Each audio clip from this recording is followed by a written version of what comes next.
You're listening to the House of Cards on the Big Patriot Radio Network, brought to you by F1 Mechanical. All music on this podcast and station have been purchased under applicable licenses and is the property of Big Patriot Radio Network. All subjects and topics may not be the opinions of or made by the show's host or producer. Sit back, relax, and enjoy.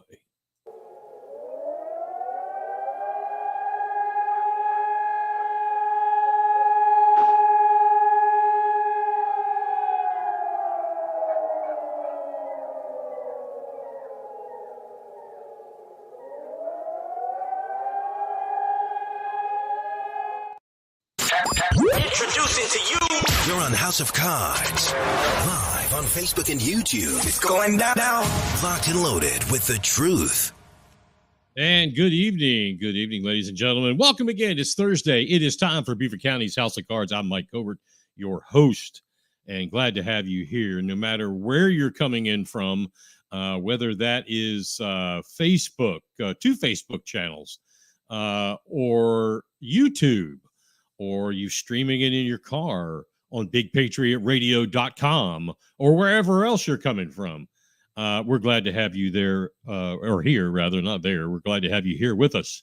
And don't forget, we do simulcast live on bigpatriotradio.com. You can listen to it on Roku, on Amazon Alexa. You can listen to it on the app. You can stream it into your truck or car or boat or train or plane. Pretty much anywhere you are, we can get it to you. So check it out. Man, what a show we got coming up tonight. Let's see here. The number one song this past week on bigpatriotradio.com was Giddy Up by Shania Twain.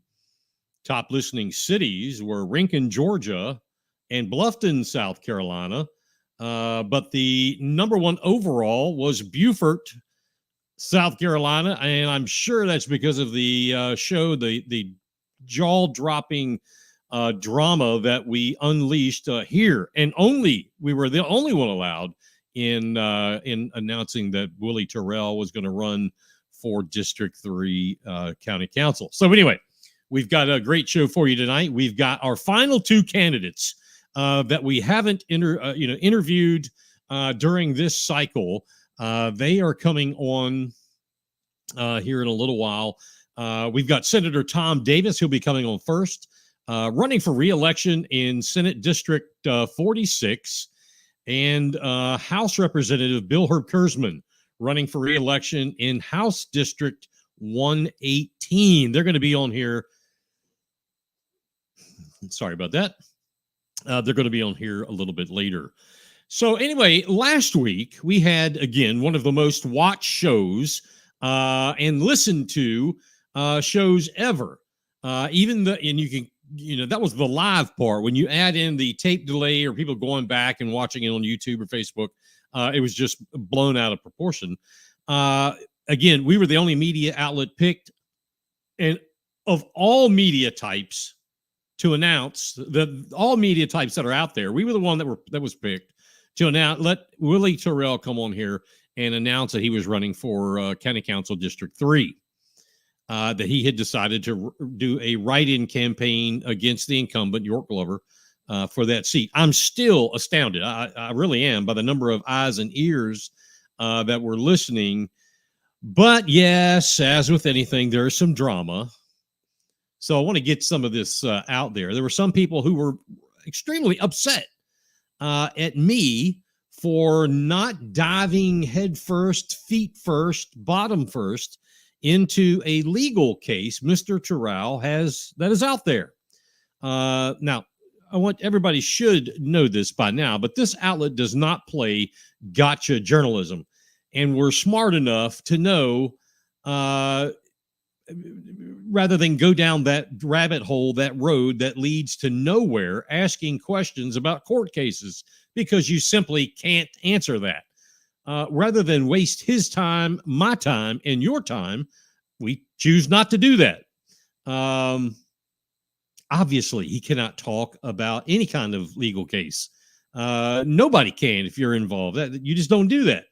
Now, in all fairness, should I have made a disclaimer that he is in fact involved in one? Maybe I should have. And I'm man enough to admit that, but I still have no problem for not even going there, because that's not what we do. Gotcha journalism is not what we do here. We're not going to, and it is what it is. This network and podcast was given the go-ahead to do something that any number of major mainstream outlets would have taken, and Mr. Terrell out, and amount of for him to have that amount of trust in me, in my outlet, allowing him the voice to make his announcement is just, it's unbelievable. Whether I support him or I don't, it's still unbelievable. It shows how far this channel has come. I mean, when you really break it down. So thus is this is where we are in politics when you take a look at it in this nation. It seems, I've said before, I've said it 100 times, and I'll say it again 100 times. We do not always have to agree on every single thing. And that is completely normal. It is normal for two Republicans not to be exactly in sync on everything.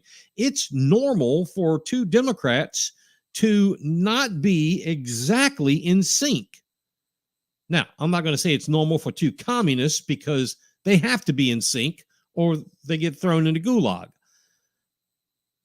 But seriously, as free patriotic America, we don't have to have the same identity in politics as your neighbor. Just this afternoon, I had someone, we were talking via text, and speaking of two things, and, I got the frowny face. But that's okay. It is perfectly okay. So again, that's usual. It's customary. It's normal. And again, if we were always to agree on 100% of the issues, 100% of the time, we would have the most boring society ever. There would be no reason to talk, because we already would know that you believe everything I believe, and that's just it. So if you don't like it or didn't like it, that it didn't come up, his legal case, that's totally fine. I respect the hell out of that. That's your opinion. And again, I respect it. But if you want to come at me, as some did with darts about it, you need to expect some back. That's just how it is. So let's go into, I thought this would be interesting here on our monologue, the opening, to go into what is it exactly we do. This outlet, for the newbies that are out there, was created to expose and discuss any corruption from elected officials and bureaucrats in government. And we do that better than most, not as good as a few, but demonstrably better than some and many. Now, we started this. Matter of fact, I was having a conversation during a primary where my name and my opponent's name actually was left off the ballot. And that created a major problem where about 300 people in this district did not get their constitutional right to vote. And that just opened Pandora's box. I saw the voting machines get fixed over Wi-Fi in front of me. All the poll workers, my wife, the poll watcher, we were all right there. We saw it all happen. You're not supposed to do that. I saw it. It's not that, well, I believe in this network or that network, or I fact checked it or Snopes checked it. Bullshit. I saw it with my own eyes over the internet. A machine in the middle of the room got fixed. Poof, I'm on the ballot. That's what opened my eyes to election integrity. And a friend of mine said, you need to use your voice and create this podcast. So anyway, that's what we do. This channel and this network is not anti-government. We are anti-corruption. Anybody that's anti-government, there is a purpose and a reason for it. We're not anti-government, anti-corruption. We also realize that we don't live in a glass house. You know what I mean? If you don't, there's an old saying Mom and Dad taught me as a young lad back in the 70s that says this: people in glass houses shouldn't throw rocks. Now, I take that seriously when interviewing, when exposing, when discovering, when writing. I'm not perfect, never said I was or claimed to be, and no one else is either. We're all goofballs in one way or another, and we all make mistakes. It is okay. It's just not okay to keep making them over and over and over again. That's where corruption comes into play. Knowingly doing something wrong, deceitful, dishonest, etc., that breeds corruption. Knowingly doing something wrong, deceitful, dishonest, etc. That's what when we are alerted to it and we begin fact checking and truth finding and investigating and collaborating and corroborating stories. That's what the House of Cards does.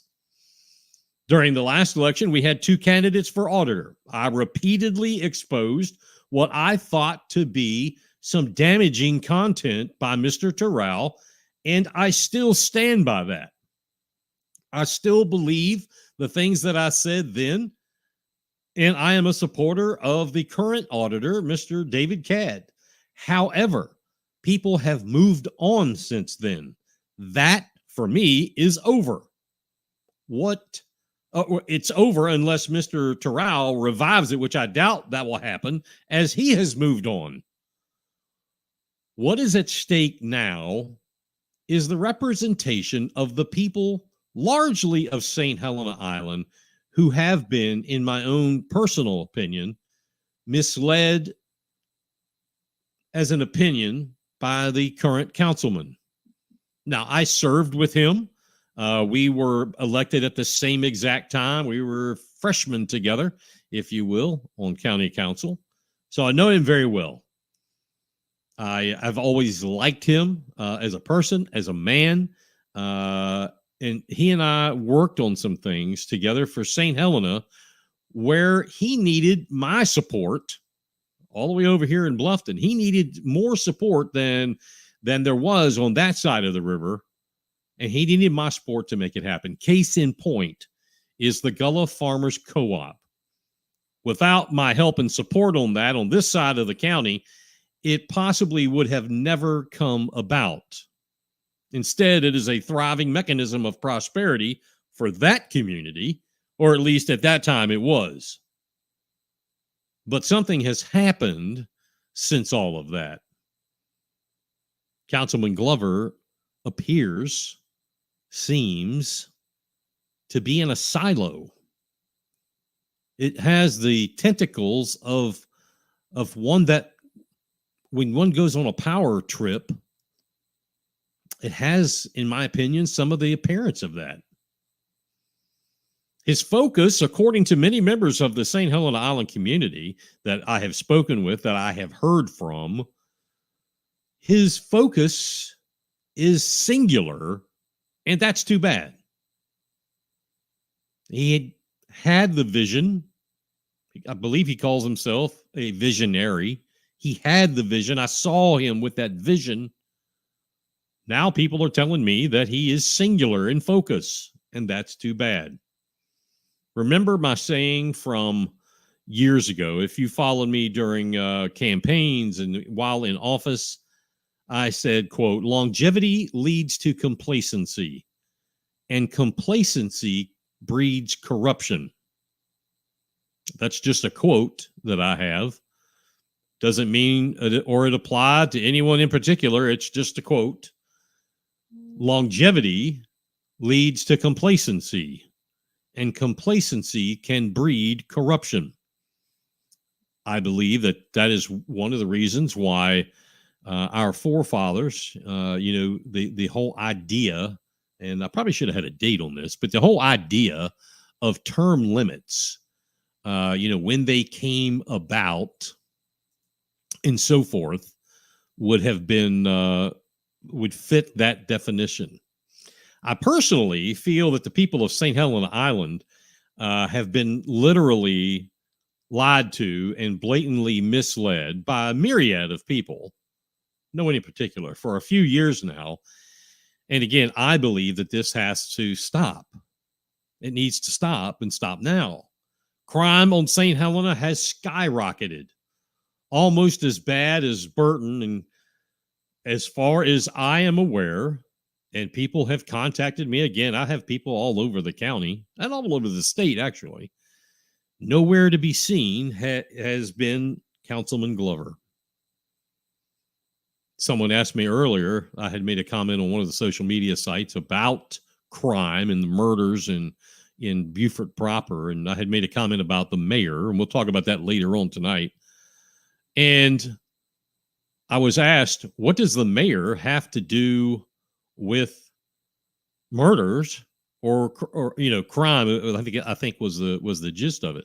Well, he or she has everything to do with it.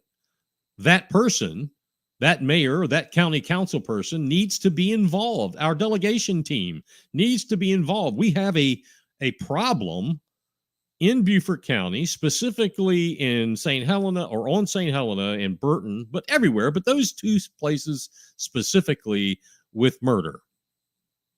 If you didn't know that, I suggest you check it out. Anyway, his stance, Councilman Glover, has always been, I support the sheriff.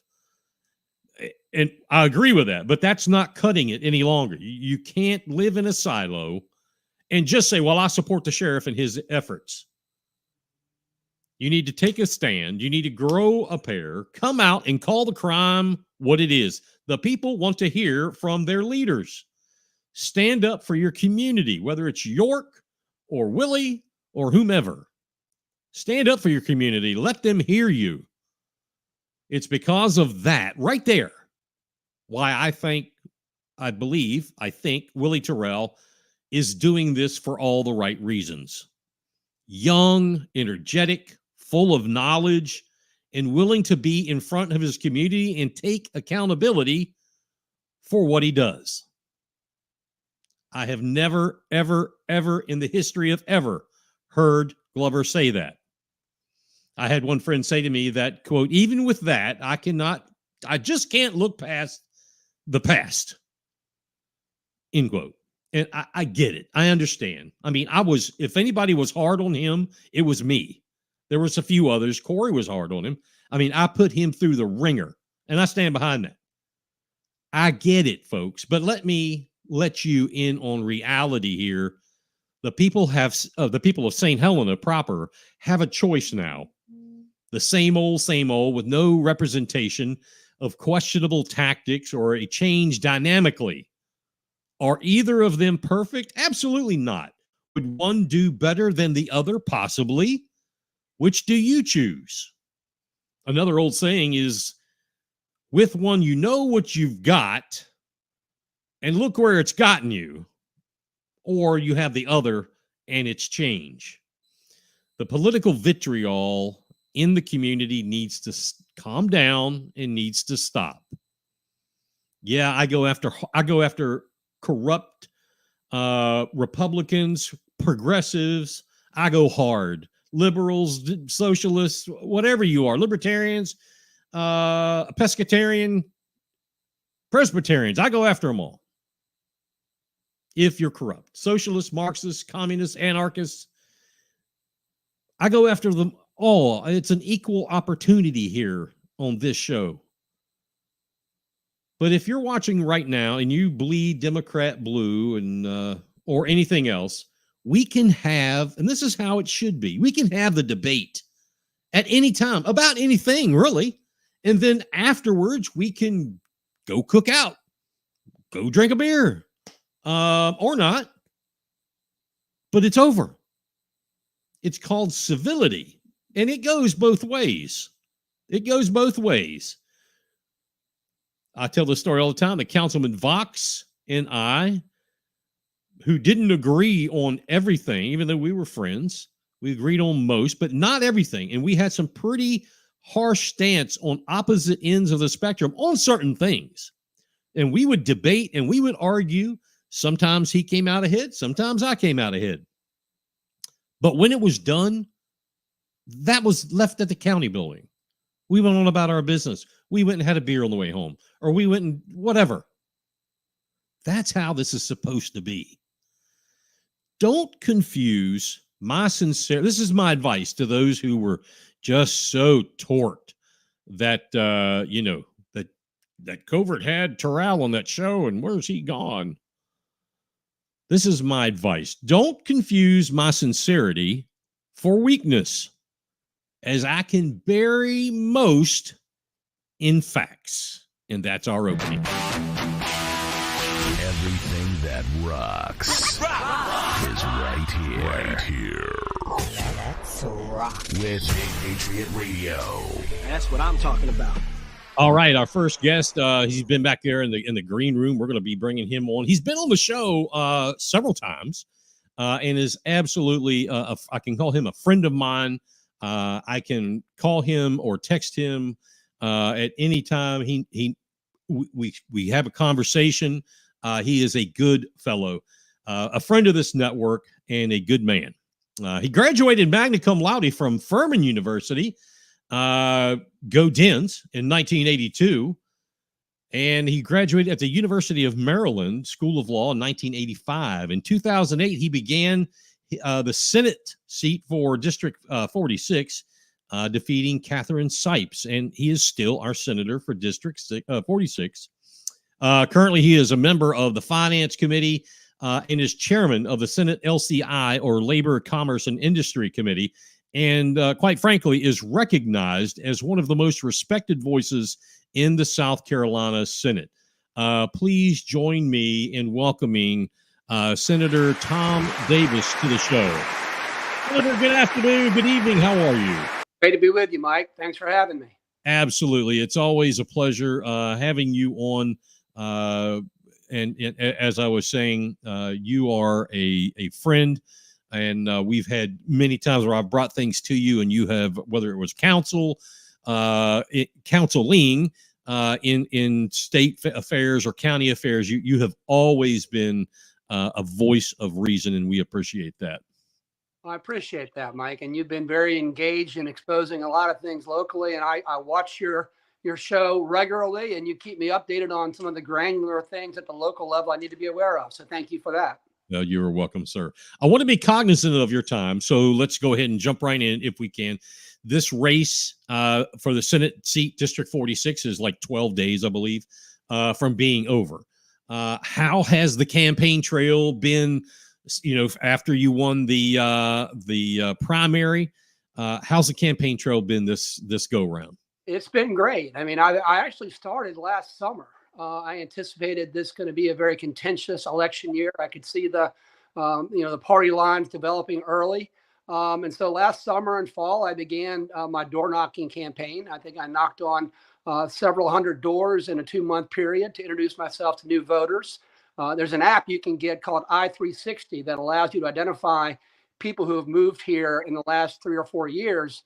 And I really wanted to reach out to them, Mike, because as you know, so many new people have moved into our area. And though I've been a state senator for 16 years, there are a lot of people that are new to the area and don't know me. So I wanted to explain, who I am, what I stand for, and the progress that we've made as a county in the years that I've been in the Senate. And let me touch on that real quick to give your listeners and viewers an idea of what I'm talking about.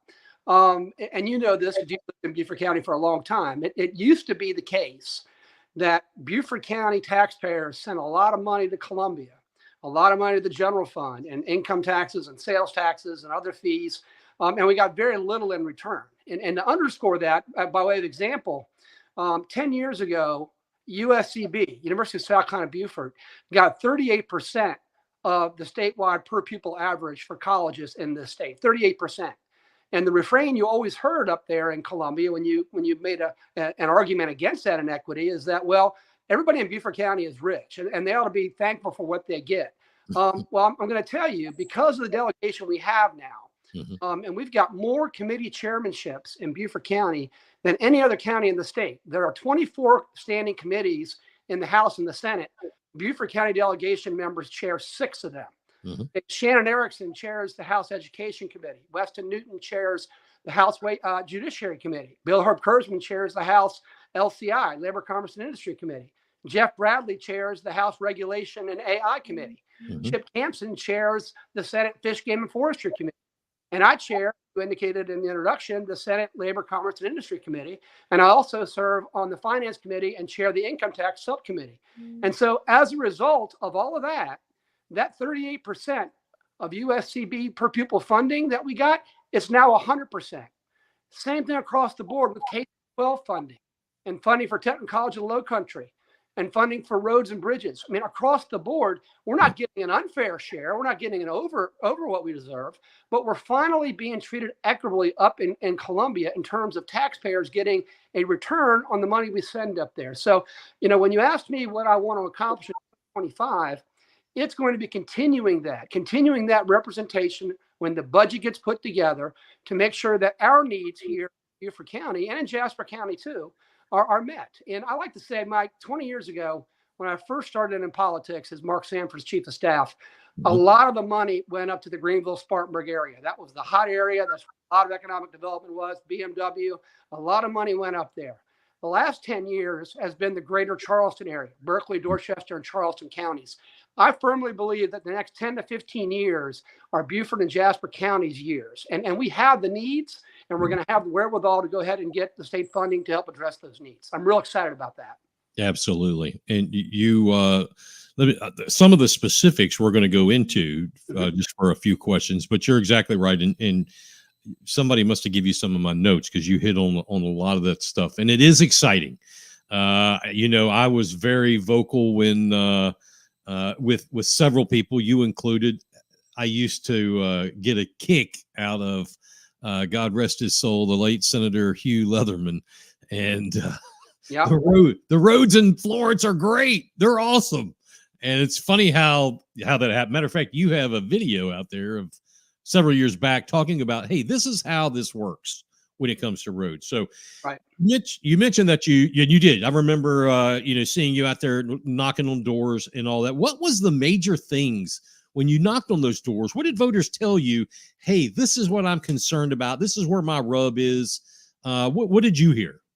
Basic things like out of control immigration, crime. You just talked about it in your intro about the prevalence of crime, overdevelopment, stuck in traffic. Things of that nature, basic things that a civilized society ought to fundamentally address. And so we've done some things about that. We have addressed or tried to address some of the out of control growth by developing green space programs, prevailing upon municipalities not to continue to upzone properties to attract annexations. I mean, it's going to be an all of the above effort, but I would say overdevelopment, traffic on the highways, and public safety. And illegal immigration, I think, were the primary themes that I heard on knocking on doors. Are two parts of this next question. Was any of those, or were any of those things that you heard, did that catch you by surprise? Or did you feel like, this is in line with, people that you hear from all the time? The latter. I drive up and down 170 and 278 like you do. And anybody who has done that on a regular basis over the past few years, they can see what's happening right before their eyes. You see hundreds of acres being clear cut. You see lots being staked out, houses being built, more cars on the road. I don't think I can go from Beaufort to Hilton Head or Hilton Head to Beaufort without there being at least one accident on the road. Yeah. We have a finite amount of land here, Mike. And 5 years ago, when I really started to notice this accelerating, I went to the Beaufort County Planning Department and their GIS department.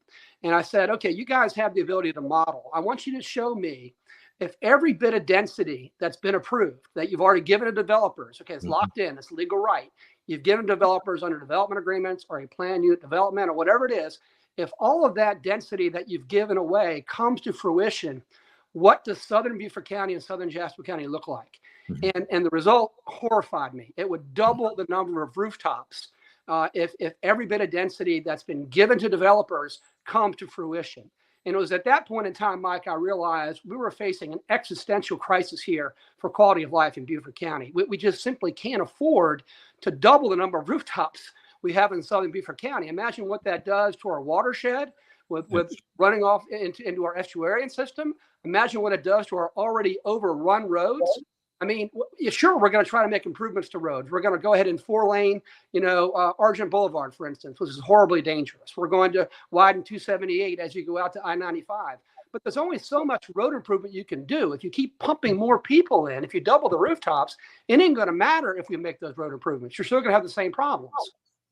Were you able to identify a solution to that? And I know that not always can be done from the state level. Sometimes our local officials need to pull up the bootstraps. Is that something that, quite frankly, leadership in the county council is able to work on? And some of this actually is the town of Bluffton as well. Not so much Hilton Head. They're pretty much are what they are. Mike, I mean, and this is changing. So let me start by saying that it's getting better. But it used to be what municipalities did. They wanted to grow their municipal boundaries because they wanted the property tax base. Mm-hmm. And so what would happen are developers in the county, when they didn't get the densities they wanted from Beaufort County Council or for the Beaufort land use ordinances, they would then enter into a bidding war with municipalities saying, we'll annex this property into your municipal boundaries if you increase our density by X. And for several years, that's what the towns and municipalities did. I mean, that's why you saw, the town of Bluffton, which used to be 1 square mile in size, mushroom into geographically one of the larger cities in South Carolina. So, but I think you've started to see, and certainly you see it with, the new mayor of Bluffton, who I think is doing a wonderful job, mm-hmm. and other members of Bluffton Town Council. They have recently refused some annexation requests that were predicated upon the developer wanting more density. So I think you're starting to see town council members and municipalities being more responsible and more cognizant of what these density increases means for our area in the long term. And from my perspective, one of the things that I've worked on and I got passed is a law called the Green Space Law. Mm-hmm. And that was a law that authorized a county to submit to voters for their approval a penny sales tax for the sole purpose of raising money to put undeveloped land, in perpetuity as green space. And so that passed the General Assembly, was signed by the governor. Beaufort County Council put it on the ballot in November 2022. Mm-hmm. Voters approved it. A 1 penny sales tax for 2 years to raise $100 million to purchase land that otherwise would be densely developed. And I will say this. First of all, it maintains quality of life. Second of all, it preserves our environment. Third, it prevents our roads from being overrun. And fourth, it's actually going to save taxes in the long run, because if you simply sit back and let the number of rooftops double, services are going to skyrocket. You need more law enforcement, more schools, more fire. That's going to come on property tax millage. Okay, so this is not a question of a penny sales tax being a tax increase. And by the way, 35% of that's paid by tourists. It's actually avoiding a property tax increase to pay for the costs associated with that out of control growth. So I think those are some things we can do. Municipal leaders acting more responsibility when annexation requests come their way, funding conservation land banks, doing things proactively. That is what we have to do, and all the above strategy to keep what we have, Mike. Let's talk about LCI. You're chairman of the Labor, Commerce, and Industry Committee, coming into the 2025 General Assembly in a matter of, I don't know, 75, 80 days or whatever. What do you see as some of the biggest work ahead of you and the LCI committee that affects Beaufort and Jasper counties specifically? Well, it affects the state as a whole, and also inclusive of Beaufort and Jasper counties, is looking at the enormous body of regulations that we have on the books. I mean, the committee that I chair, Labor, Commerce, and Industry, is in charge of reviewing all the regulations out there for professions and occupations and licensures. And what you've seen over the years, they never get pared back. You always get new regulations layered on top of old ones. And so when I became chairman a couple of years ago, we began the process of going through those regulations chapter by chapter and looking at them and doing a rigorous cost benefit analysis. You need to have some regulations, I understand. You can't have people engaging in activities that harm the public. But what we're finding is in most instances, these regulations are far too onerous. And that has a cost to taxpayers because, as you know, you were in the heating and air business. Regulations drive up the cost of labor, drive up the cost providing services, which then gets passed on to the consumer. So we're in the process now. We're only about 1/20th of the way through it. But we systematically are going through the code and cutting back on those red tape, cutting back on excessive regulations, keeping in place the things we need that legitimately keep the public safe and keep consumers safe, but cutting back on things that are completely unnecessary. So I think that's probably job one. It's a very unsexy job. I mean, it's very exciting. But I can tell you it provides immediate relief to businesses, and sometimes businesses that are operating right at the margins, and that extra cost makes all the difference in the world. Absolutely it does. And margins are thin. They are. Margins over the last 3.5 years have gotten thinner. One of the, it's interesting you said that about looking at laws that may be onerous. In my opinion, there are a ton of those and a ton that are archaic and they're still on the books. It's easy, quote unquote, for politicians to say, we're going to do this new law to do X, Y, Z, and it's going to benefit, whatever. But you don't hardly ever hear, hey, we're going to dig in and we're going to get rid of some things. In state X, it's illegal to marry a goat on Sundays. Those kind of laws. Right. We have some on the books still that Right. need to be cleaned up. And that's not sexy. But I appreciate it. One of the things people in my circles have been talking about, and these past storms have exacerbated that. And I actually have letters to the delegation I'm going to send out after the election.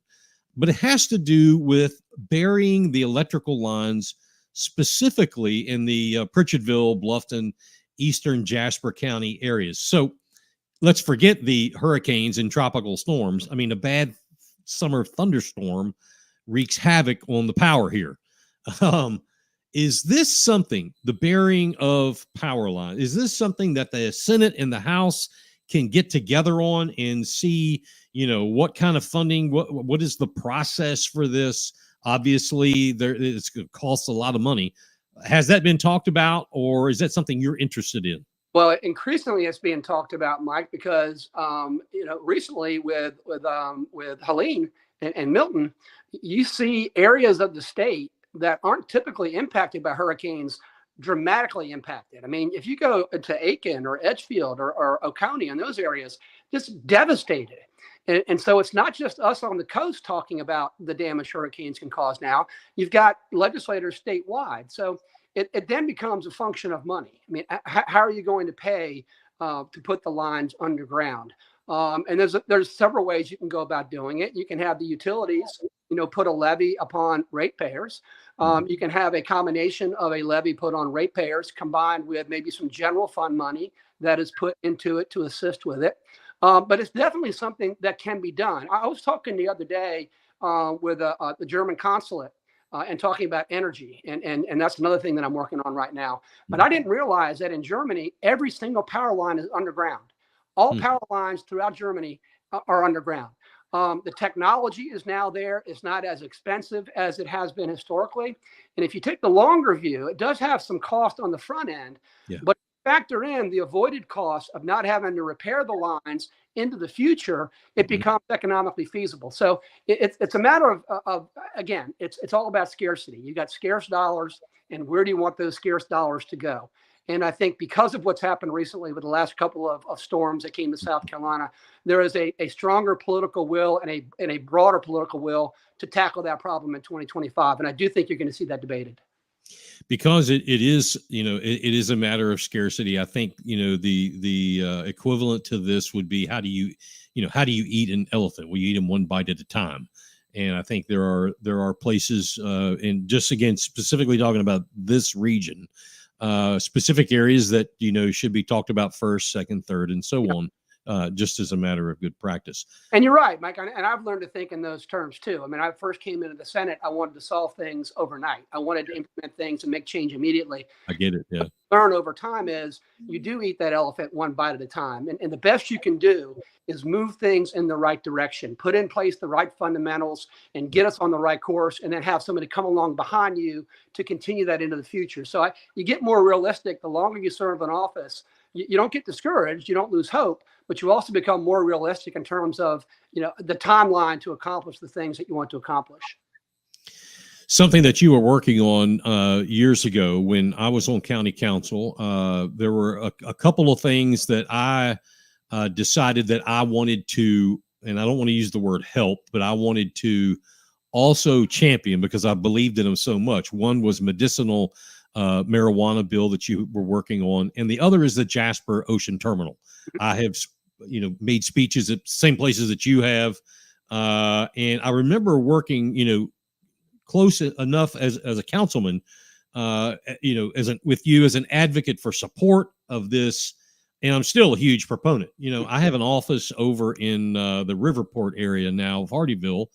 And it appears to me when I go over there, some of the infrastructure for this, not just the shipping terminal, but the entire complex system that it takes for this. It's not just, boats pulling up and unloading. This entire infrastructure, I see some of that starting to take place. And, are we closer to seeing this come to fruition? And second to that, how much does world affairs, and they're changing by the hour, it seems, how does that play in the Jasper Ocean Terminal's future, either as a speed up or a slow down? Yeah, that's a great question. And thank you for all the support you have given over the years for the Ocean Terminal in Jasper County. And let me start by saying this. You're right to observe that Southern Jasper County has seen a lot of distribution centers, logistic facilities, all sorts of infrastructure ancillary to the port in Savannah. We are now part of the economic sphere of influence, but we are now part of the Port of Savannah economic sphere of influence to a much greater degree than we are Charleston's, just because of proximity. Mm-hmm. In regard to the Jasper Port, let me give a little bit of background here. We're talking about there's 10,000 acres of land on the Jasper side of the Savannah River near the mouth of the river that's owned by the Georgia DOT. The Georgia DOT bought that 10,000 acres about 90 years ago.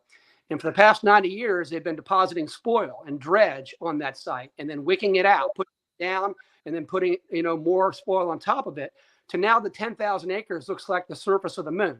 And so back when I was Sanford's chief of staff, it makes a lot of sense for us to have a port facility on 1,500 acres of that 10,000 acres. And so I struck a deal. I was directed by Governor Sanford to get Governor Perdue's chief of staff. And we put together a joint venture agreement that the two states together would build a terminal in Jasper County on 15 acres. The reason two states had to be involved is because the Corps of Engineers has an easement on all 10,000 acres. They were willing to release that easement for a port, but only if the two states did it together. So that's why you have two states doing it together. Now, the problem has been this. Both the joint venture partners, the South Carolina State Ports Authority and the Georgia Ports Authority, neither want to build the Jasper Port. Charleston wants to max out all of its capacity in Charleston, and Georgia wants to max out all of its capacity at Garden City Terminal in Savannah. Mm-hmm. And so what do? Well, you got to change that dynamic. So 3 years ago in the budget, we went ahead and said that instead of the South Carolina State Ports Authority being the South Carolina participant in that joint venture, it's going to be the Southern Carolina Alliance. Beaufort, Jasper County, Colleton, Allendale, Hampton, counties that actually want to see something happen there. So that made one of the joint venture partners a willing joint venture partner. Now, what do you do about Georgia? Well, what we've come up with in another budget proviso that I put in last year is that instead of just focusing on this 1,500 acres near the mouth of the river for a port, let's first do 1,500 acres up by 17, right by the Talmadge Bridge, right across from Hutchinson Island, and have that be a cold storage facility that Georgia desperately needs. Mm-hmm. Now, so you make them a willing participant now. And the important thing is, by doing that, by building that cold storage distribution center there that Georgia wants, you can bring CSX rail down there, you bring water and sewer and power, all the infrastructure that you're eventually going to need anyway, to then go laterally along the Savannah River to have the port at some point in the future. So we've had to make some adjustments to it to account for the lack of motivation that the joint venture partners have historically had. And I think we've hit upon something now that's going to change the dynamic. That's great. That's absolutely phenomenal. And I agree 100%. And I believe that you would be able to find the Georgia Port Authority interested in long-term lease, contracts to take up that side of it. Now, what you mentioned about CSX, as you know, and this is more for the fans out here, that that rail spur, Mhm. which, years ago was talked about going from the terminal all the way up into, the Atlanta area and around that spur. That is an economic, incredibly large driver to Mhm. get that spur in. Is that something that, is there enough money on the back end for CSX to say, we're going to make an investment in this? You don't have to do it because, quite frankly, we're going to get it on the back end. Oh, absolutely, man. And there's a lot of capital out there. Maersk, shipping lines. I mean, a lot of companies, shipping companies out there have the capital and want to build the cold storage facilities. And so, putting the infrastructure in can be rolled into that particular cost. You asked a question earlier, and let me say this about rail too. You make a great point. What rail allows you to do is take boxes directly off the ship, put it on the rail, and then take the rail into the interior, so you don't have trucks on the highway moving those Absolutely. boxes. That's a problem that Charleston has historically had, is it Yep. relies a lot upon truck traffic to move their boxes out of the port. And so that's why you see, Long Point Road and so many roads in the Charleston area clogged up with these tractor trailers and these trucks. So I think that by putting this in place, by getting rail extended down there, water, sewer, power, roads, we're laying the foundation. And again, I'm going to be dead and gone when that port is there. But again, we can move it in the right direction. We can get the infrastructure in place and get some immediate economic activity there to help Jasper County. And I think that's the path we're on now. It's a great plan, Senator. I mentioned this, not to change subjects, but on change subject. I know you're busy. I mentioned this, what I'm getting ready to say, to all of the members of the delegation that have come on this show so far. And that is the one thing, that is common to all of you. And listeners, I really want you all to understand this. Senator, if I were to put it into one word, that word or descriptor would be experience. Mm-hmm. Experience matters. You have the experience, the professionalism, the proven abilities to make Beaufort and Jasper County and the citizens prosperous. Obviously, all of South Carolina, but again, specifically Beaufort and Jasper counties. Your opponent, while an interesting journalist in her own right, in my opinion, is singular. Talking about silos again, inexperienced, unknown, really no credentials in this line of work. My question to you, sir, what is the damage that can be done to citizens, to tourists, to whatever, of Beaufort and Jasper counties if we were to relegate any of the delegation seats, not just to a Democrat, I'm not talking about that, but to an unknown and inexperienced people? And yeah, you talked about the financial side of things earlier, but what are the damages that can be done when all of a sudden that all these chairmanships are gone? Well, we have a real life example of what would happen, because back in the 70s and the 80s, Jimmy Waddell was the Senate Finance Chairman from Beaufort County, very powerful, and brought a lot of money back to Beaufort County because of his position as Senate Finance Chairman. When he retired, we then spent 3 decades in the wilderness where we were begging for $25,000 for stoplights. Okay, I mean, it is no exaggeration to say that without the kind of experience we have up there right now, you wouldn't see 100% parity with USCB funding, with K through 12 funding, with roads and bridges, with technical college of the LowCountry, with economic development. You wouldn't see that. We'd go back to the days where people thought those guys in Beaufort County, they're rich, they can take care of themselves. Back to a time when we get 35, 40 cents on the dollar coming back to us. That is a very real, not a possibility. That is a surety of what will happen. Absolutely. Don't have that kind of leadership up there. And you know how it works, Mike. I mean, in order to be at the table, I mean, if you're not on the table, you're on the menu. Okay. You got to be there when the budget's being put together. You got to make sure your area is being protected. You got to look at funding formulas. You got to look at provisos. You have to understand how the process works, because you can be taken for a ride. And folks, let me tell you, when I was on county council, I was obviously in the Senate. I have been in those meetings. I was a liaison to the University of South Carolina, Beaufort, and they needed, X, Y, or Z, and it was, $50 million. And they knew that the state was going to be able to give them this. And they came to the county. They came to Beaufort County saying, we need you to come up with the rest of it. And, we obviously, there was only so much that Beaufort County could do. But the long of the short was everyone knew that there was only a little bit that the state could do, and that's just the way it is. And it's right, wrong, or otherwise. That's how this works. And now we have the experience. Let me put another point, Mike. Another point on that.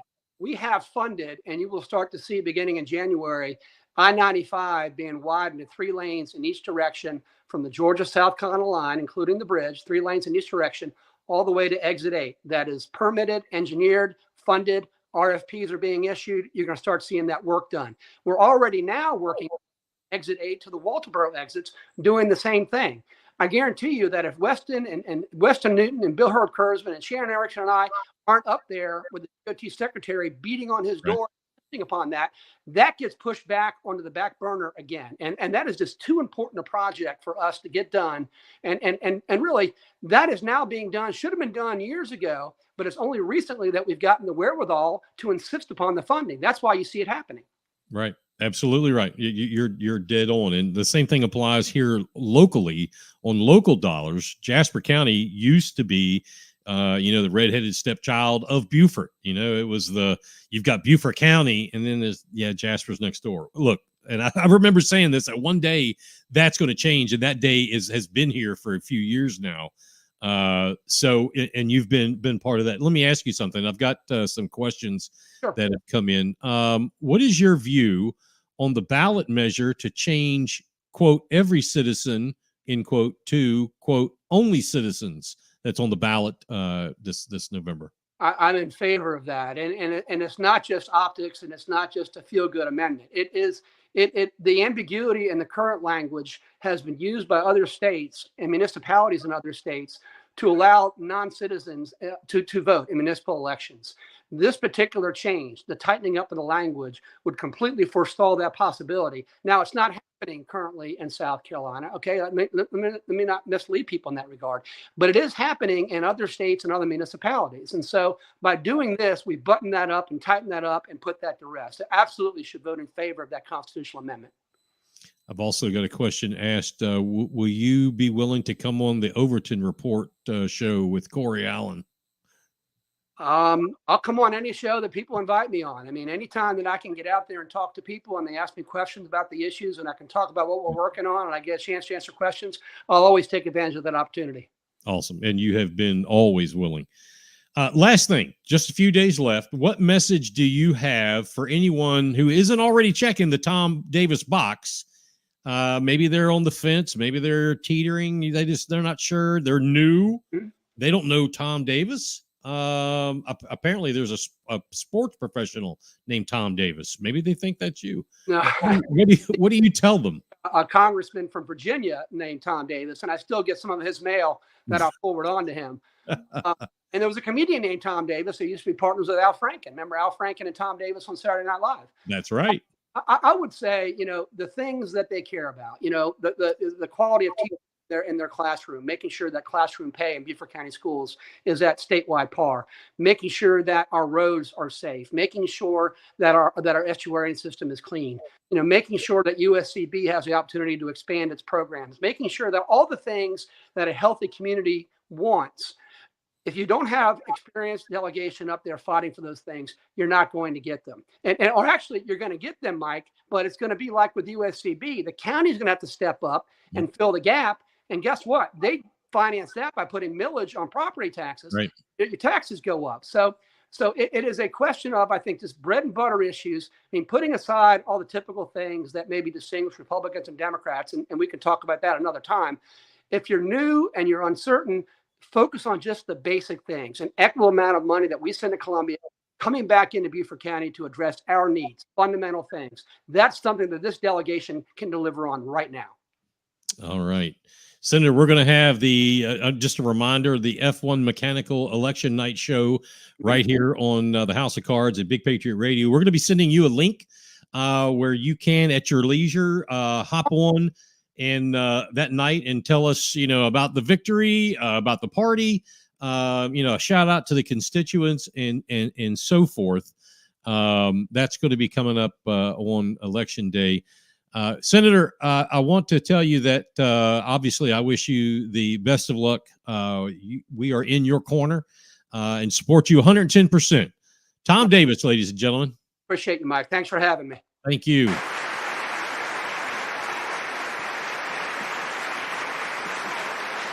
All right.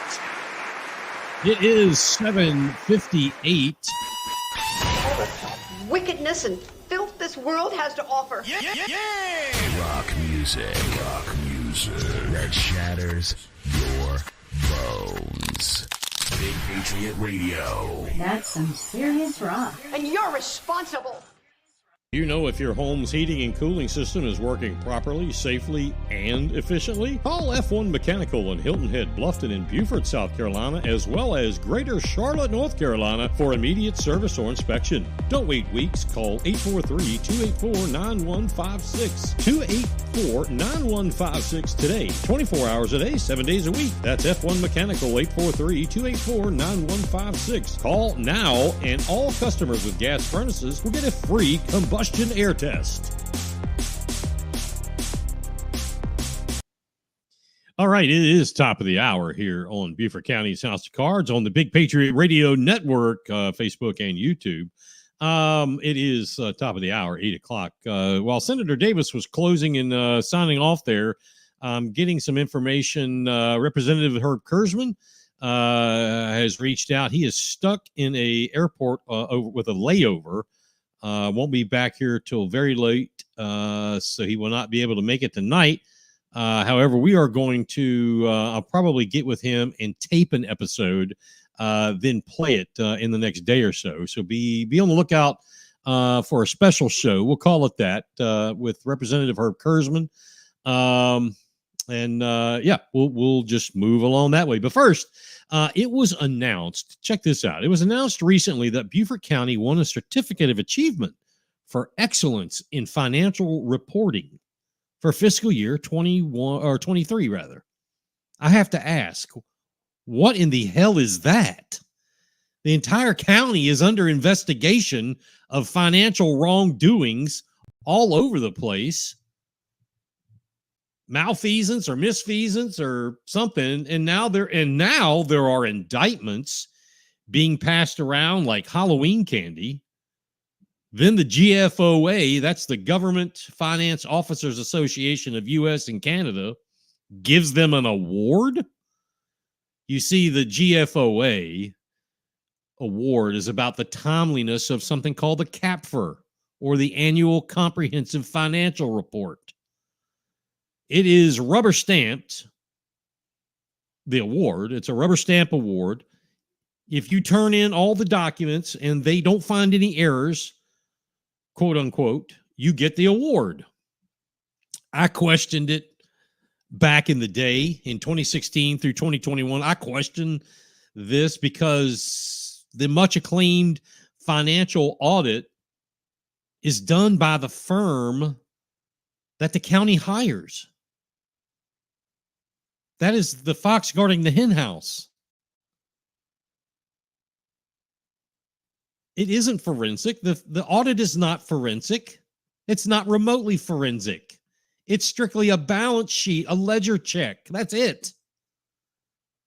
The looks that I got when I questioned this as a businessman was like the proverbial, how dare you kind of stare.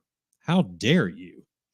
I mean, that's what I would do in business. If I was looking at another business and evaluating them, I would want to forensically audit what they do, what they have done, what their capabilities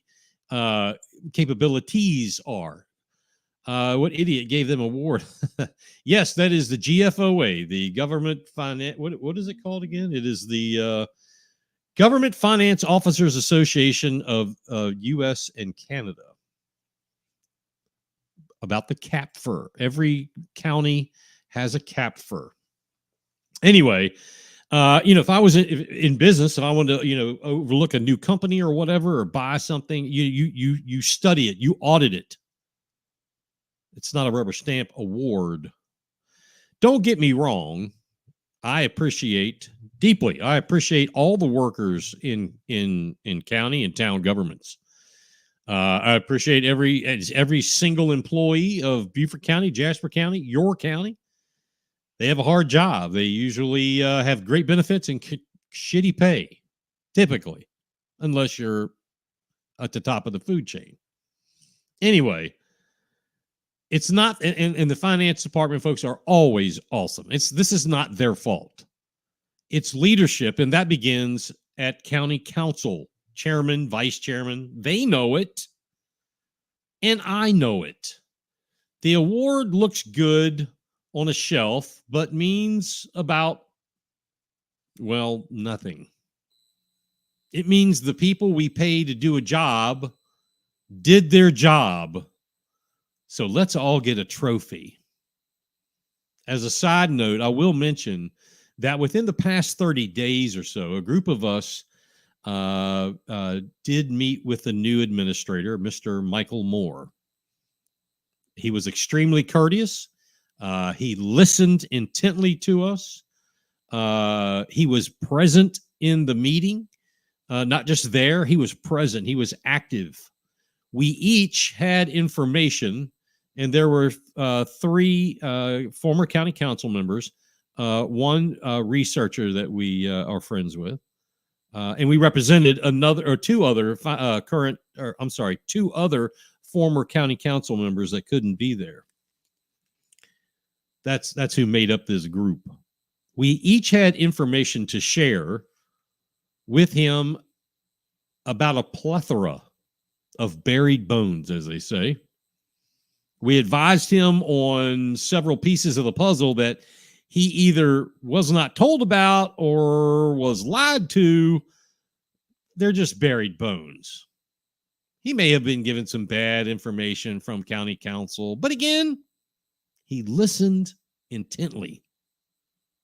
We advised him of backroom deals, details how these backroom deals work, and even I personally went through the Ashley Jacobs removal orchestrated by several sitting on council now and former, and how evil that truly was.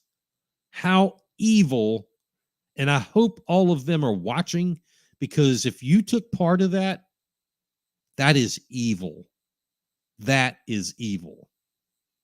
We went down and through the Hainsworth Sinkler Boyd report. No, each of us, well, except for me, obviously, never admitted whether we had the report or not. I did, because I do. We sorted through the utter disaster the county has created for themselves, basically at the hands of county council and at the hands of some of those in the county attorney's office. Everything that rocks is right here. Right here. Let's rock. With Big Patriot Radio. That's what I'm talking about. In other county matters, recently it was brought to our attention that there was a project that went through county council called the Barrel Landing Ore Project, ORR, that involves Assistant County Attorney Brittany Ward. Now, we're still sifting through and sorting through documents, talking with folks that have knowledge, but here's what we're understanding, where this is right now. Attorney Brittany Ward's parents, a Mr. and Mrs. Orr, wanted to purchase this property along the banks of the Ogadee River on Barrel Landing Road. It is completely surrounded by county-owned property, and it sits across the river from Pepper Hall Plantation. Now, Attorney Brittany Ward for the county, was the power of attorney for her parents on this purchase that was granted in December of 2022. Let's just say somewhere around a $290,000 mortgage was put on this property. It's signed by Attorney Ward. Some period of time after her parents purchased the property, specifically January 2024, all of a sudden, the county wants to buy the same property, to which the Orrs agree to a sale. Let's just call it somewhere around $434,000. Coincidentally, in September 2023, Assistant County Attorney Brian Holbert of the county asked the South Carolina Attorney's General Office for an AG opinion. Listen to this. This is what he asked for. Quote, should a county government purchase land via resolution or ordinance? End quote. The AG response was plainly, end quote, an ordinance is required for a county to transfer interest in real property. So that's a nice way of saying you have to have an ordinance to transfer in or out property or in or out, property of the county. The question then becomes that 30 days after the Orrs bought the property, how was Beaufort County able to buy 20 Barrel Landing Road property by a resolution and not by ordinance? Remember, ordinances involve the public and 3 hearings and 3 public meetings. Another question, think about that. Ordinances involve the public and 3 hearings. Resolutions do not. The AG's office being asked by the county, can we do a land deal by ordinance or by resolution? No, it has to be an ordinance. So another question being asked now is, why did Attorney Holbert of the county sign off on Attorney Ward's parents' sale via a resolution and deed transfer when he knows damn good and well it is, well, let's just say allegedly illegal? The AG didn't use that term, but he said you have to have an ordinance. Ordinances are law, are legal. If you don't do it, that would be illegal. The AG opinion came to Attorney Holbert directly. Some have said, is this a coincidence?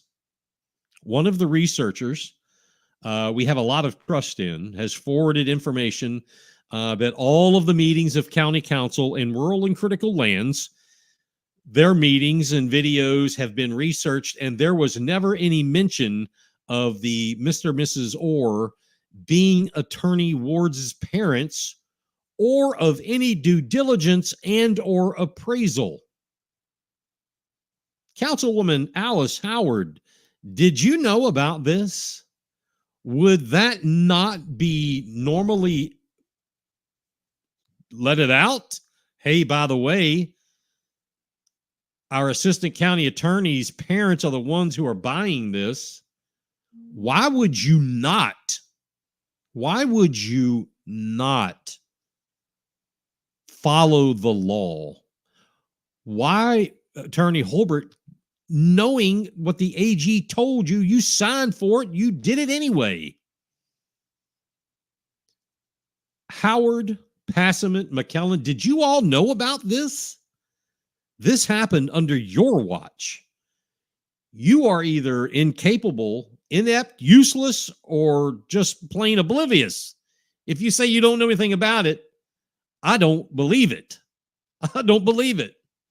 That same researcher has stated, quote, why didn't Attorney Ward present 20 Barrel Landing Road to the county for purchase in the fall of 2021? Why didn't you do that?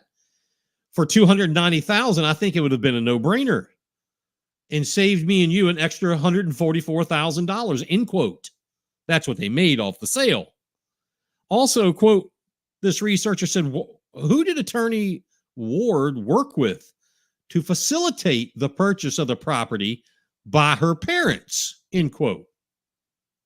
Or I'm sorry, we don't find any evidence of the property ever being listed for sale, end quote.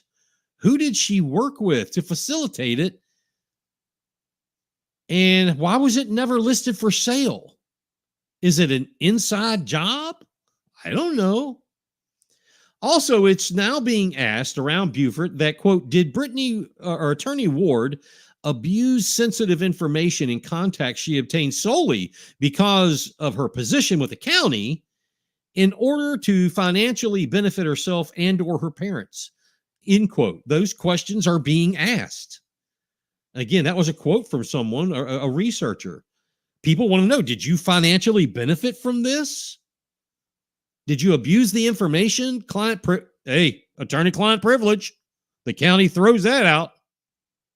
Did you use that attorney-client privilege for personal gain? People have a question. Now, I will have to assume, and I would bet money on this, that the State Ethics Commission, the State Ethics Commission and the South Carolina Bar Association might have something to say about this. I spoke to 2 lawyers in the county on the condition of anonymity. As long as I did that, they talked to me. And both of them said it was like they were standing together, which they weren't. Both said this has the appearance of a pure and valid bar violation. Locked and loaded. Let's go. Big Patriot Radio. Blues, news, country pop, and classic rock. All right, we're about ready to make our picks for this year's election. So get your pen and pencils out there. Get some folks over. We'll do it here in just a second.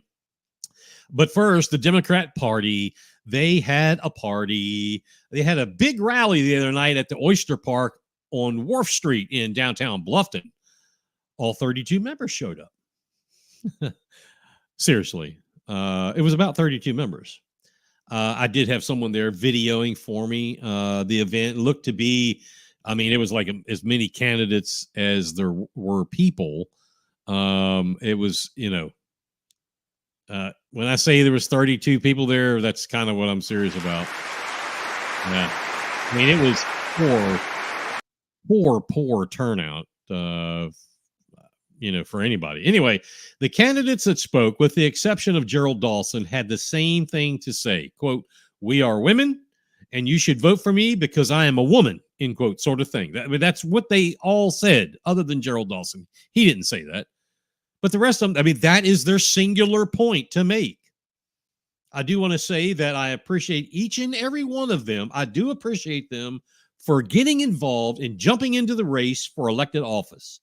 It's not easy. It's not fun. But kudos to you for doing it.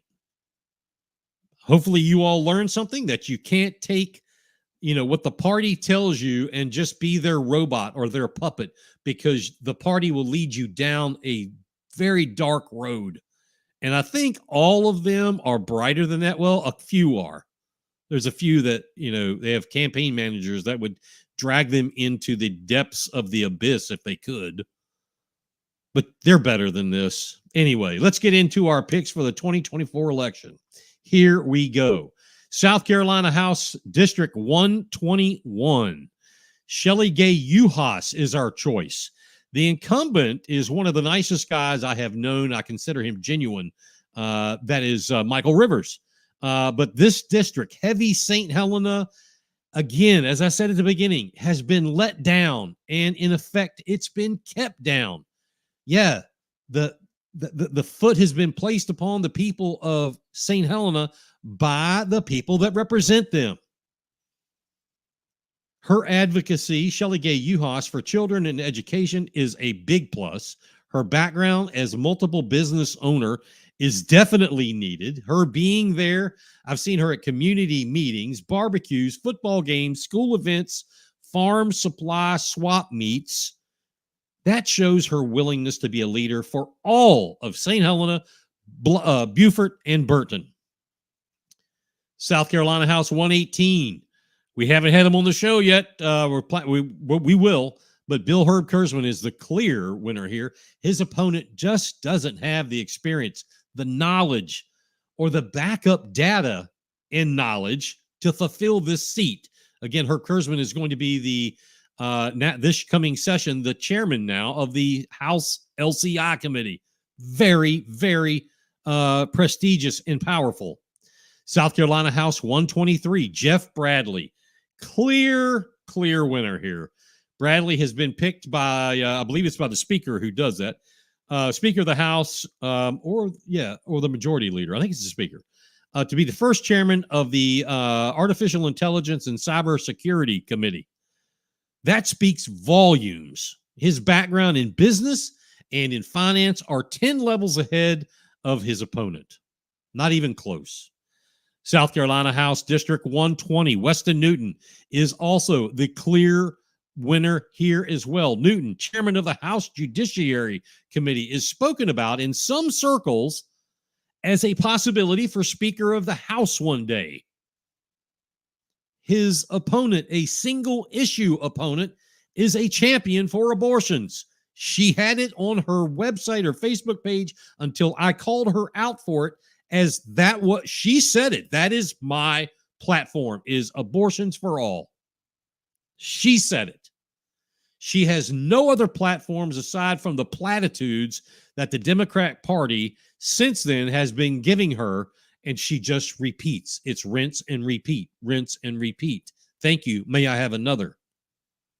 South Carolina House District 124, Shannon Erickson, again, the clear winner. Her opponent and campaign manager are two of the big supporters of and proponents of allowing children at any age to read anything and everything.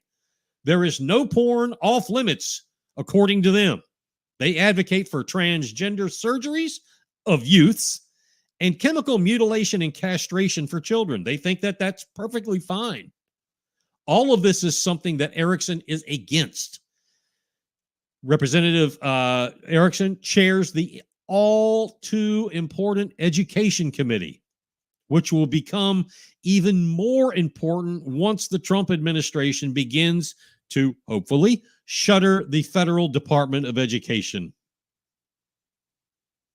That is sorely needed. South Carolina Senate District 46, you just heard him. How can you choose anyone other than Tom Davis? He is the clear choice. One of the most popular, and I don't say that. I didn't say that to inflate his ego or anything. It's true. You can walk the halls of the General Assembly, both houses, and ask, who's the most respected senator? 9 out of 10 times, Tom Davis. That name comes up. Davis brings reason, he brings knowledge, education, and experience to the table. His opponent, a well-qualified journalist, as I said earlier, has none of the qualifications needed to continue to put Beaufort and Jasper counties first in the Senate. Quite frankly, with the opponent, we would be at the very bottom. County Council District 7, Logan Cunningham is our choice. Biggest reason is not because he has done anything sparkling by any chance, but because his opponent is, get this, his opponent is the wife of a new school board member of the same district. They don't share the last name, the same last name. They don't share it. His name is David Carr. Her name is Sarah McCarty. This, to me, in my opinion, is slightly unethical, and there are multiple legal people looking into this right now as we speak, whether the same household can have a county council member and a school board member. Remember, folks, county council still approves the budget and millage that the school district puts forward.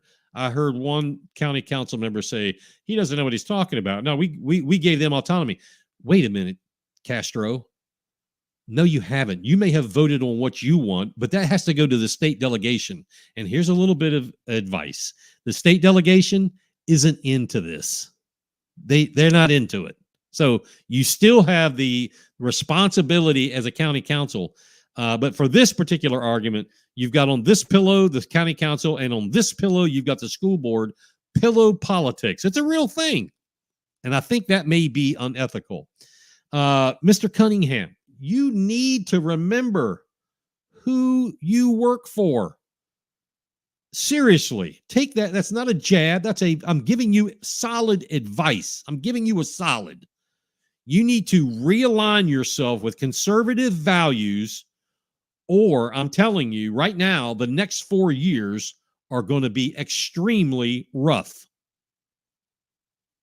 County Council District 3 said this earlier, because I am so disappointed in York Glover. Willie Terrell is our pick for County Council. Terrell brings something new to the table, and I believe he will align himself with people like Paula Brown, Tom Reitz, David Bartholomew, who have fresh ideas, who believe in working for the people, not for themselves. They believe in working outside of a silo, not in the middle of one. And they're going to change the governance of County Council. I firmly believe that. Firmly. County Council District 1. Adam Beery is our choice here. Corey, many people are saying that same thing. Many people. Hey, no worries. We can agree to disagree. But what's there now, I'm afraid, is worse. Anyway, County Council District 1, Adam Beery is our choice here. Gerald Dawson, incumbent, is a friend, but he has fallen off as a representative for the people of Burton, Seabrook, and Northern Beaufort County. It's just simple. He's fallen off. He's been there forever. Fantastic man. I think he's a part-time preacher. But Burton, Seabrook, Dale, Gardens Corner, all that area has grown so much that it's not the same old, part-time, it's not a big deal thing. Sheldon, not a big deal. It is a big deal. Drugs are a big deal. Crime is a big deal. Murder is a big deal. Growth and development is a big deal. High taxes are a big deal. Infrastructure is a big deal. And I'm afraid Gerald Dawson has missed the boat on that. There are many things that need to be done in that area, and the first is to begin to work with law enforcement everywhere, to begin to reduce this crime. Dawson doesn't entertain that conversation at all. Now, I have some advice for Mr. Beery. We've had him on the show. My advice to you, Adam, and the only caution that I have, is that you may need to distance yourself from anyone and everyone who may be trying to influence you, whether it is financially or plain old influence, period. Run your own game. Stand by the people that pull that lever or check that box. Don't stand by the donors. Be your own man. Let's see. Mayor of Beaufort and 2 town council members. So Josh Scalate, Mitch Mitchell, and Neil Lipsitz. Man, my tongue's tied. Mitch Mitchell and Neil Lipsitz. We are picking them to go back on town council. And new mayor Josh Scalate. This has become a comedy of errors as of late. Talked about daily in the tabloids. But while I like Phil Cromer and supported him in the last election, taking over for Murray as mayor, I think the town is in a perfect position to begin to turn over a new path forward. Beaufort is not the sleepy, backwards, solemn town any longer. Scalate brings a fresh face to the mayor's office, fresh ideas. Mitchell and Lipsitz have done nothing wrong that I can find while being on council. Nothing wrong that makes me go, oh my gosh. Aside from being the opponents of one man in town with a deep pocket, there should be nothing from keeping them in office. Opponent Gibson, Josh Gibson, is formidable, but his closeness, let's say, with that financial backer is a no for me. Crenshaw could not answer some of the critical yet easy questions during the campaign and lately the debate the other evening. It was rather stark notice of an inability to answer. Keep learning the ropes and come back in 2 to 4 years. I believe they both have a place there. It's just not the right time. I will also say those two have the financial support and influence of, how did I word it a minute ago? Closeness with that financial backer. That same is the same one for Beery.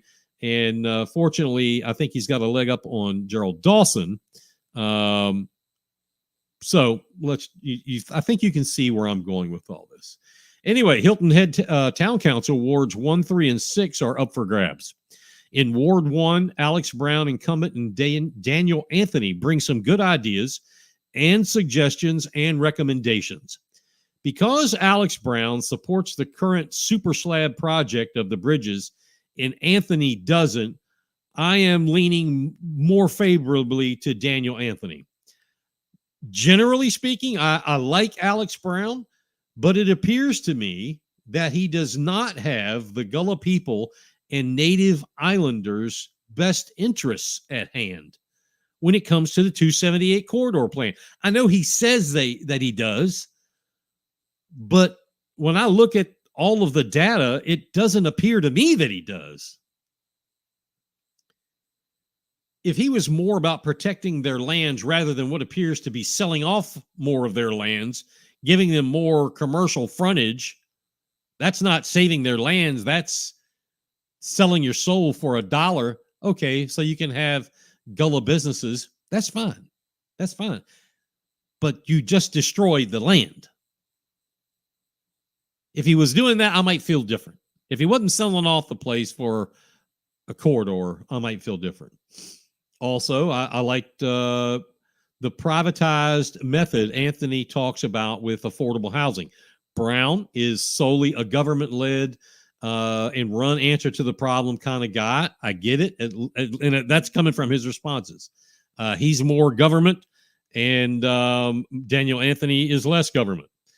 In Hilton Head, Ward 6, Melinda Tunner, the clear choice winner here. Her expertise as an executive previously with Allstate, background in finance, she is exactly what the island needs.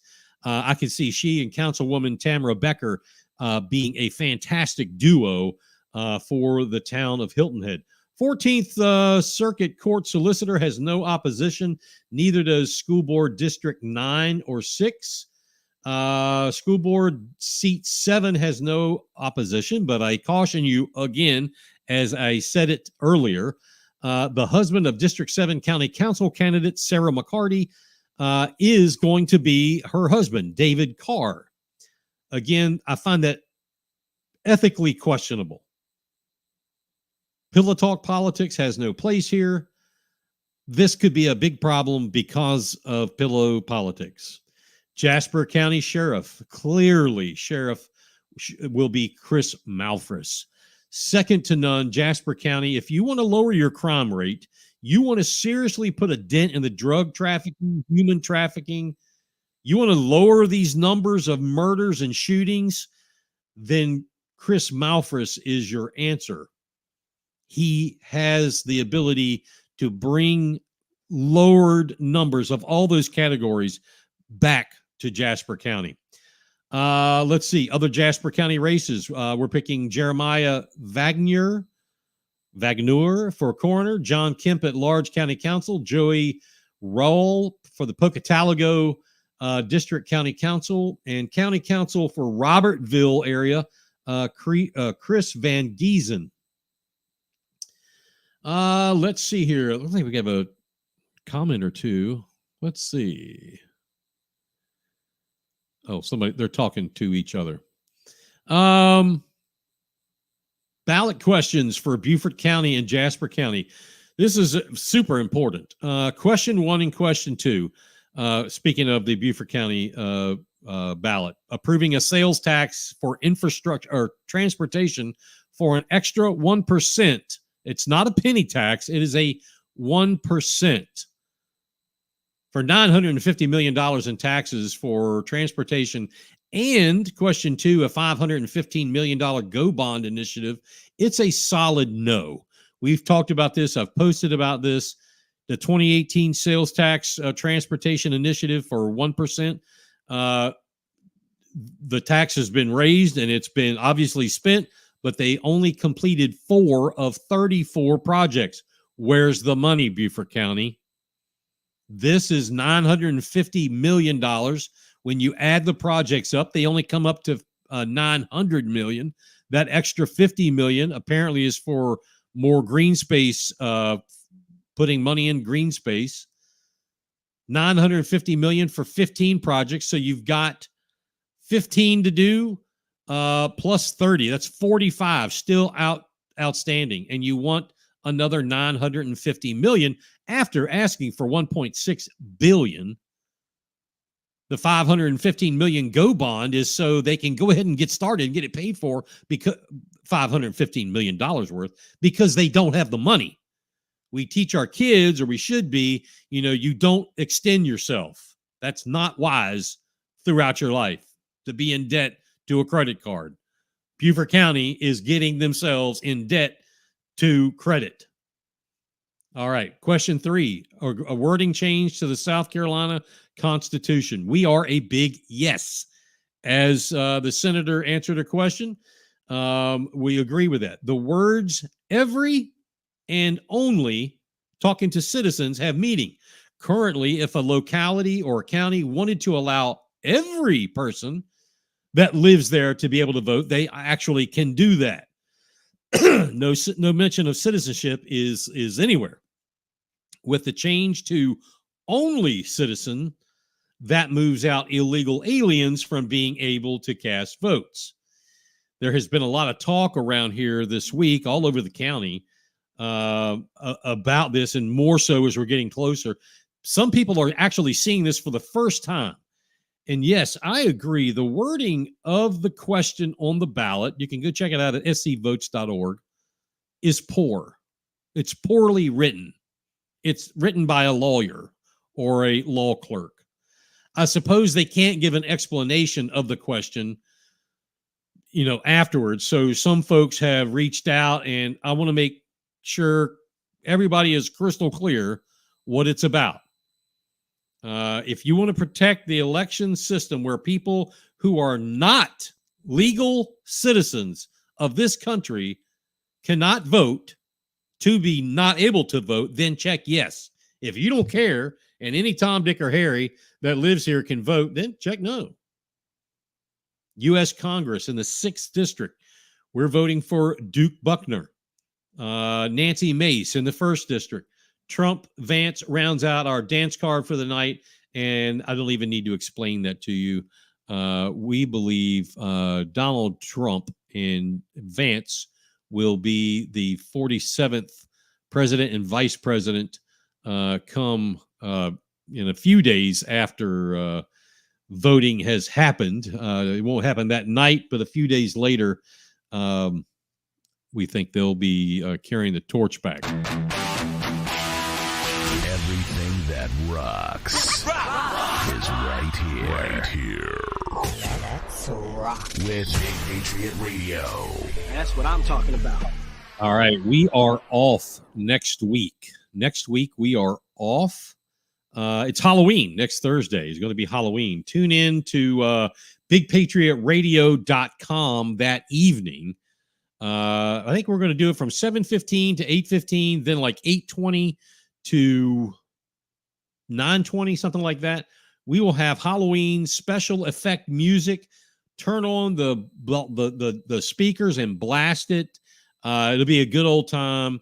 It's going to be 2 hours, 7 to 8, and then 8 to 9, give or take. Then we will be back on the show. Or we'll be back election night, November 5th. It's going to be the F1 Mechanical Election Night Show, powered by F1 Mechanical.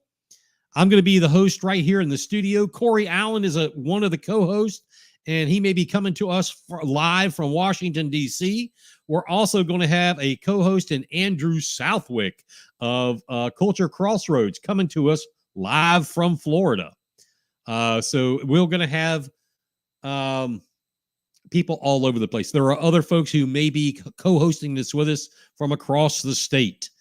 Any businesses, last minute, you want to get your logo up on the top of the screen, as you see F1 Mechanical has right there. We're going to be rotating those all night long. Your name will be on the commercial that goes all day long on Big Patriot Radio. Give us a call. It's only $50. It's the best $50 you can spend. Get in touch with us at bigpatriotradio@gmail.com. Get to us quickly before it sells out. A big notice: the Beaufort Tea Party is having a no tax rally this Saturday, 1 to 5, north and south of the Broad. Here's where you go. Go to BeaufortTeaParty.com. That's BeaufortTeaParty.com. Yes, there are 2 T's back to back. BeaufortTeaParty.com for more information and where to meet.